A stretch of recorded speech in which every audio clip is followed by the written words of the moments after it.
trouble for a prank. My name is Paige Sparks. I'm a lawyer in Missouri, and when I saw this disciplinary thing come out on our Missouri Bar Weekly newsletter, I was like, oh, they're gonna wanna hear about this because it is so dumb. Thomas Hollingsworth is a prosecuting attorney for Jefferson County. He's been a prosecutor for over 16 years. Never been to court before. There is a part where the public cannot go past. So there is like benches where the public can, oh, I almost put that on with no filter.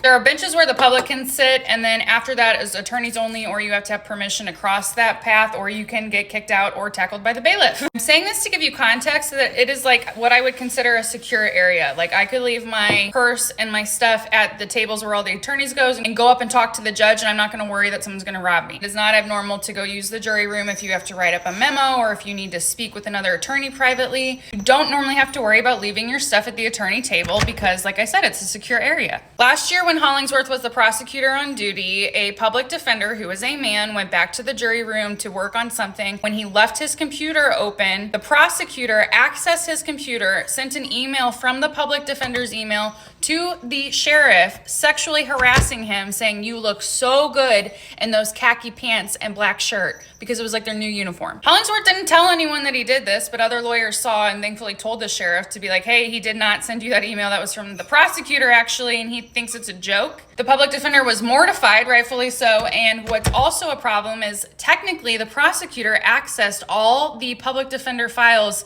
statewide. He could have looked at anything about any case, which is an ethical violation and a professional violation. You don't do that. He was written up and he was put on a performance improvement plan, and throughout the whole process, he just failed to be accountable for what he did in the situation. He did not take it seriously, and he told everyone they just need to learn how to take a joke. He had a hearing in front of a disciplinary panel where witnesses testified against him, saying he had a history of just being kind of an oddball, doing these weird pranks all the time, and he also has a history of saying sexually inappropriate things to people because he thinks it's funny. It's very apparent by his self-written brief, because he represented himself through the whole process, which is like the dumbest thing you can do as a lawyer, is represent yourself pro se for something. He failed to take accountability, didn't take it seriously, and he was also kind of trying to make himself the victim. Basically, the public defenders can conflict him out of any case now that he's a prosecutor on, because technically he could have viewed confidential client information. For example, he said the public defender's office is like taking advantage of the situation by conflicting him out of cases because he's just such a good prosecutor, and they're using this as an excuse to get him out, which is like,